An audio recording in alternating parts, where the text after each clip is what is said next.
Dan फोगलमैन के बनाए हुए हुलू के हिट शो पैराडाइज को पॉलिटिकल थ्रिलर की तरह दिखाया गया है। ये शो भी रियलिटी और कंट्रोल का इल्यूशन, अथॉरिटेरियन नैरेटिव मैनिपुलेशन और इमोशनल कॉम्प्लेक्सिटीज जैसे थीम्स को एक्सप्लोर करता है। जो चीज इस शो को बाकी सबसे अलग बनाती है वो है मोरल और एथिकल क्वेश्चंस जो ह्यूमन सर्वाइवल को लेकर उठाए गए हैं। पहले सीजन का एंडिंग थोड़ा अंडरवेलमिंग लग सकता है, लेकिन आगे जो नए डायरेक्शंस एक्सप्लोर किए जा सकते हैं वो काफी इंटरेस्टिंग होगा, ये बात तो पक्की है। अब जब सीजन 1 खत्म हो चुका है तो चलिए एक बार इस शो के मेजर इवेंट्स को दोबारा रिकैप कर लेते हैं। ऐसे ही दूसरे वीडियोस देखने के लिए और हमसे जुड़े रहने के लिए चैनल को सब्सक्राइब कीजिए और वीडियो को लाइक और शेयर करना ना भूलें। Thank you. और एक ह्यूज स्पॉइलर वार्निंग के साथ लेट्स मूव ऑन। शो की शुरुआत होती है एजेंट जेवियर कॉलिंस से, जो कि यूनाइटेड स्टेट्स के प्रेसिडेंट कैल ब्रैडफोर्ड के पर्सनल सिक्योरिटी टीम का हेड है। उसका दिमाग तब घूम जाता है जब उसे पता चलता है कि पोचस यानी president of the United states अपने प्राइवेट चेंबर में मर्डर हो चुका है। और सिर्फ इतना ही नहीं, उसका टैबलेट भी चोरी हो गया है जिसमें काफी टॉप सीक्रेट इन्फॉर्मेशन भी थी। प्रेसिडेंट ब्रैडफोर्ड ने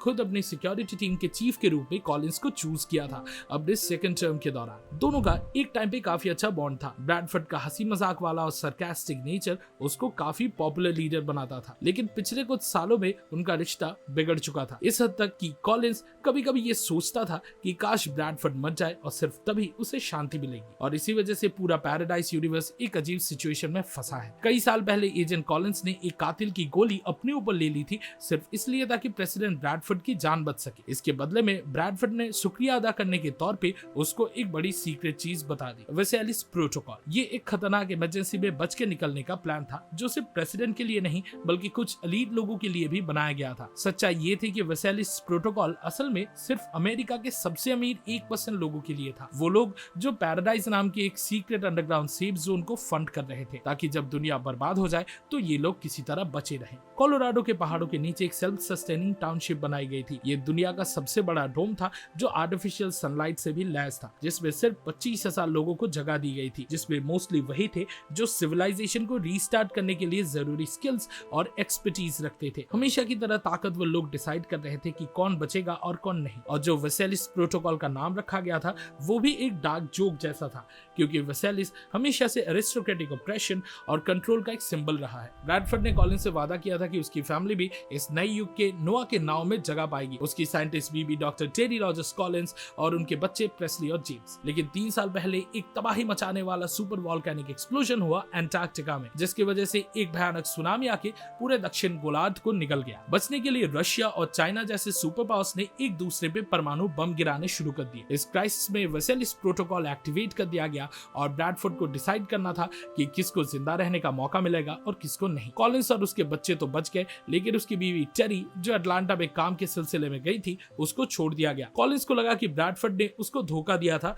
क्योंकि अगर वो चाहता तो टेरी को बचाने के लिए कुछ भी कर सकता था। लेकिन सच्चाई ये थी कि ब्रैडफोर्ड खुद भी अपनी लाइफ के डिसीजंस लेने में मजबूर था। वो एक अरबपति ऑयल बैरन केन ब्रैडफोर्ड का बेटा था, जिसे पॉलिटिक्स में कोई इंटरेस्ट नहीं था। उसको लिटरेचर में मजा आता था और वो टीचर बनना चाहता था, लेकिन उसके कंट्रोल फ्रीक बाप ने जबरदस्ती उसको पॉलिटिक्स में घुसा दिया ताकि फैमिली हेरिटेज बरकरार रहे। और आयरनी ये थी कि जितना वो अपने बाप की बात मानता था उतना ही उसको सिर्फ नफरत और डिसअपॉइंटमेंट मिली। उसकी अपनी बीवी जेसिका से शादी सिर्फ नाम के वास्ते बची थी और उसका बेटा जेरेमी उससे नफरत करता था क्योंकि वो अपने टीनेज आइडियलिज्म के बबल में जी रहा था। ब्रैडफोर्ड अकेला पड़ चुका था, शराब का आदी बन चुका था और उसका सिर्फ एक ही क्लोज दोस्त था, एजेंट कॉलिंस। कैल इस पॉलिटिकल दुनिया में सिर्फ एक कठपुतली था जहां असली पावर्स सिर्फ अमीर और ताकतवर लोगों के हाथ में थी। उसकी ये मजबूरी सीजन के सेकंड लास्ट एपिसोड में क्लियरली दिखाई देती है, जिसमें उसका मोरल डिलेमा सामने आता है। लेकिन जितना भी हो सके कैल ने अपने कंट्रोलर्स की बात सुनने से मना कर दिया और सीधा अपने देश के लोगों से बात की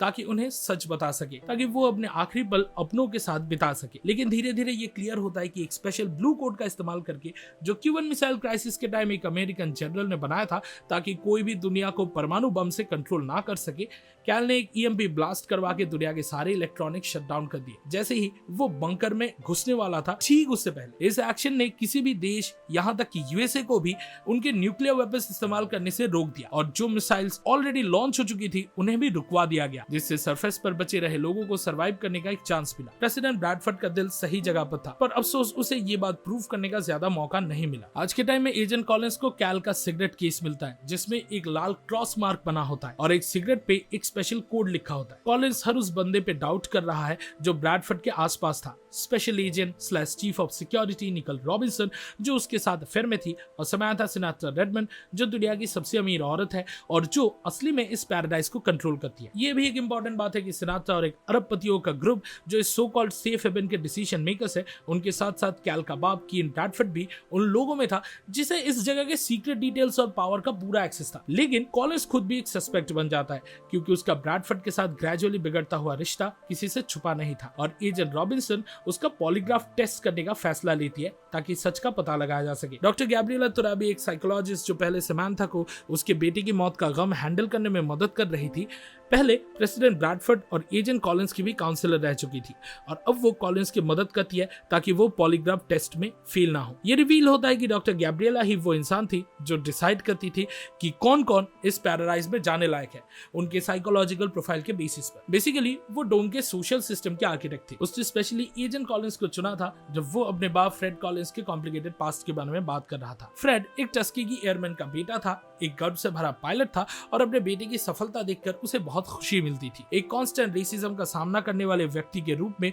उसके लिए ये एक बड़ी बात थी। उसने इतनी मुश्किलों का सामना करके अपने परिवार की लेगेसी को आगे बढ़ते देखा। लेकिन अपने करियर के आखिरी दिनों में पार्किंसंस डिजीज डायग्नोस होने के बावजूद फ्रेड की ड्यूटी और अपने काम पर गर्व के कारण उसने वॉलंटरी रिटायरमेंट लेने से मना कर दिया था। जेवियर ने यह जिम्मेदारी उठाई कि अपने पिता की कंडीशन एयरलाइन अथॉरिटी को रिपोर्ट करे क्योंकि फ्रेड अपनी ईगो की वजह से हजारों लोगों की जान खतरे में डाल रहा था। इसी वजह से पिता और बेटे के बीच दूरियां बढ़ गई जो कभी भी उनकी जिंदगी में सुलझ नहीं पाई, और फ्रेड की अंतिम सांस तक इस रिश्ते में बिटरनेस बना रहा। लेकिन इस घटना ने यह बात साबित किया कि जेवियर कॉलिंस का एक मजबूत मोरल कॉम्पास है और उस पर भरोसा किया जा सकता है। इसी वजह से डॉक्टर गैब्रिएला ने प्रेसिडेंट ब्रैडफोर्ड को सलाह दी कि वो कॉलिंस को अपनी पर्सनल सिक्योरिटी का प्रमुख बनाए। लेकिन एक ईमानदार आदमी होने के बावजूद दुनिया के अंत ने कॉलिंस के सामने एक मोरल क्राइसिस खड़ा कर दिया जिसमें उसे अपने गरीबी लोगों की मदद ना करने का कठोर निर्णय लेना पड़ा। जैसे कि उसने मार्शा जो कि प्रेसिडेंट ब्रैडफोर्ड की व्हाइट हाउस में असिस्टेंट थी उसका साथ देने से इनकार कर दिया जब उसका बीमार बेटा इवैक्यूएशन के लिए मदद मांग रहा था। पैराडाइज में जो लोग चुने गए थे उनका सिलेक्शन एक ही वजह से नहीं किया गया था। गैब्रिएला ये राज खोलती है कि प्रेसिडेंट ब्रैडफोर्ड ने अपनी मौत से कुछ दिन पहले उसे बिली पेस के बारे में बताया था जो कि उसके सिक्योरिटी डिटेल का एक मेंबर था और एक संभावित खतरनाक व्यक्ति भी हो सकता था। मोरल और विचारधाराओं के मामले में बिली पूरी तरह एजेंट कॉलिंस का उल्टा था। एक वायलेंट साइकोपैथ के तौर पे बिली ने अपनी जवानी का ज्यादातर हिस्सा जेल में बिताया था। उसके बाद एक खौफनाक मर्सनरी ग्रुप में शामिल हो गया था। कुछ महीने बाद जब चुने गए लोग पैराडाइज में बसे तब प्रेसिडेंट ब्रैडफोर्ड ने एक स्पेशल एक्सपीडिशन टीम को सरफेस पर भेजा ताकि पता लगाया जा सके कि कोई सर्वाइवर्स बचे भी है या नहीं, और ये भी देखा जा सके कि दुनिया अब भी जीने लायक है या नहीं। लेकिन सिनाट्रा जो इस बात से पैरानॉइड थी कि अगर कोई सर्वाइवर अंदर आ गया तो वो डोम में बस चुके लोगों की जिंदगी के लिए खतरा बन सकता है, उसने इंश्योर किया कि ना तो एक्सपीडिशन क्रू वापस आए और ना ही कोई सर्वाइवर्स जिंदा रहे। इसी कारण से बिली पेस को एज एन असासिन सिनाट्रा ने ही हायर किया था। उसने बिली पेस को भेज दिया ताकि सबको खत्म कर दिया जाए। असल में सरफेस दुनिया जीने लायक तो थी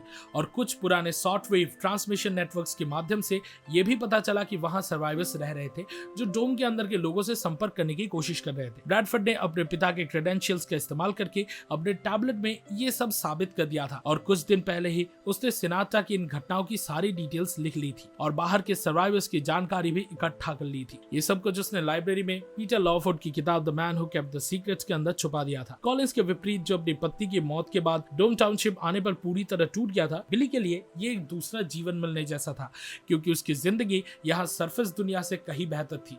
वो कॉलिंस का अच्छा दोस्त बन गया जो उसका ध्यान एक भाई की तरह रखता था और उसने अपने बच्चों से भी बिली का परिचय कराया जिनके साथ बिली काफी अच्छा समय बिताता था। साथ ही बिली का एक रोमांटिक संबंध भी था अपनी colleague slash secret service agent Jen Driscoll के साथ, जिस वजह से उसे वो इमोशनल कनेक्शन मिला जो उसकी जिंदगी में हमेशा से मिसिंग था। शुरुआत में जब कॉलिंस को शक हुआ कि बिली का कैल की हत्या में हाथ हो सकता है तो उसने उसकी पुरानी हिस्ट्री को इन्वेस्टिगेट करना शुरू किया, लेकिन बिली से बात करने के बाद उसे समझ आया कि बिली एटलीस्ट कैल की मर्डर का दोषी नहीं था। दूसरी तरफ जब सिनाट्रा ने देखा कि कॉलिंस अपनी तरफ से इन्वेस्टिगेशन में लगा है तो उसने बिली को कॉलिंस और उसके परिवार के खिलाफ भड़काने की कोशिश की, लेकिन बिली ने इस बात से साफ मना कर दिया और धमकी दी कि अगर उसने और ज्यादा हद पार की तो वो उसके राज सबके सामने ला देगा। लेकिन इससे पहले कि बिली कॉलिंस को सारी सच्चाई बता पाता, जेन ने उसे जहर देकर मार दिया। तब पता चला कि जेन शुरू से ही सिनाट्रा के लिए काम कर रही थी ताकि बिली को कंट्रोल में रखा जा सके। बिली की मौत के बाद जेवियर कॉलिंस को लगा कि यहाँ कुछ गड़बड़ है। उसका ध्यान सीधा सिनाट्रा की तरफ गया, जो कि ऑलरेडी जनता से झूठ बोल चुकी थी वाइस प्रेसिडेंट हेनरी के जरिए कि प्रेसिडेंट ब्रैडफोर्ड की मौत नेचुरल कारण से हुई थी। एजेंट रॉबिन्सन, जिसे भी शक था कि कैल की मौत के पीछे भी सिनाट्रा का हाथ हो सकता है, उसने कॉलिंस के साथ मिलकर काम करना शुरू किया। समांथा रेडमंड यानी कि सिनाट्रा जब भी क्लाउड स्टोरेज स्टार्टअप बेचकर दुनिया की सबसे अमीर औरत बन गई थी, उसे अपनी जिंदगी में एक सुकून मिल गया था। लेकिन उसके बेटे की मौत ने उसके जीने की इच्छा को हिला दिया था और ये पैरानॉइड और एंशियस मां सबसे पहले डॉक्टर लोज की डूम्सडे थ्योरीज पर विश्वास करने लगी, जिस वजह से उसने डूम टाउनशिप बनाने का फैसला किया। उसकी असली चिंता और परिवार को सुरक्षित रखने का भय धीरे धीरे उसे इतना दूर ले गई कि वो एक घिनौनी, चालाक और बिना किसी नैतिकता वाली इंसान बन गई, जो किसी भी हद तक जा सकती थी अपने करीबियों की सुरक्षा सुनिश्चित करने के लिए। डूम टाउनशिप का निर्माण उन्हीं लोगों की सुरक्षा के लिए किया गया जो यूजफुल माने गए, जो ये दिखाता है कि सिनाट्रा खुद को एक भगवान जैसी समझने लगी थी। कैल की मौत वाले दिन उसका सिनाट्रा से सामना हुआ था, जो उसे इस हत्याकांड का सबसे बड़ा संदिग्ध बनाता है। एजेंट कॉलिंस और रॉबिन्सन ने मिलकर एक बड़ी साजिश रचकर सिनाट्रा को एक्सपोज करने के लिए उसके छुपाए गए हथियारों का इस्तेमाल किया था। कॉलिंस का पड़ोसी कार्ल, जिसे कॉलिंस ने पहले कई बार मदद की थी, उसने एक टेक्नीशियन होने का फायदा उठाया और डोम के आसमान में एक संदेश दिखाकर वहां के लोगों को चेतावनी दी। ये देखकर पूरा डोम डर के मारे घबरा गया और डेस्परेट सिनाट्रा ने एक सिस्टम रिबूट का ऑर्डर दे दिया ताकि इन बगावती लोगों को रोका जा सके। इसी बीच एजेंट कॉलिंस की बेटी प्रेस्ली का हाथ एकदम अचानक से प्रेसिडेंट ब्रैडफोर्ड की मौत की रात उसका टैब आ गया और उसने इसे अपने पास रख लिया, इस उम्मीद में कि शायद इससे उसे अपनी माँ टेरी के अंतिम पलों के बारे में कुछ पता चलेगा। प्रेस्ली और कैल के बेटे जेरेमी के बीच एक गहरी दोस्ती हो गई, क्योंकि दोनों ही अपने अपने पेरेंट्स से दूर महसूस कर रहे थे। प्रेस्ली की गुजारिश पर जेरेमी ने केन से मिलकर टैब की रेस्ट्रिक्टेड जानकारी तक पहुंचने का तरीका ढूंढा, जिससे उसे सिनाट्रा की चालबाजियों की असली सच्चाई का पता चल गया। दूसरी तरफ जब सिनाट्रा और कॉलिंस आखिर में आमने सामने आए तो सिनाट्रा ने तुरंत बाजी मार ली जब उसने कॉलिंस को बताया कि उसकी पत्नी टेरी अभी भी जिंदा है, क्योंकि ब्लू कोड का इस्तेमाल करके कैल ने अटलांटा के विनाश को रोक दिया था। सिनाट्रा ने पहले से ही जेन को प्रेस्ली पर नजर रखने के लिए लगा दिया था ताकि वो कॉलिंस को कंट्रोल कर सके, और अब उसने धमकी दी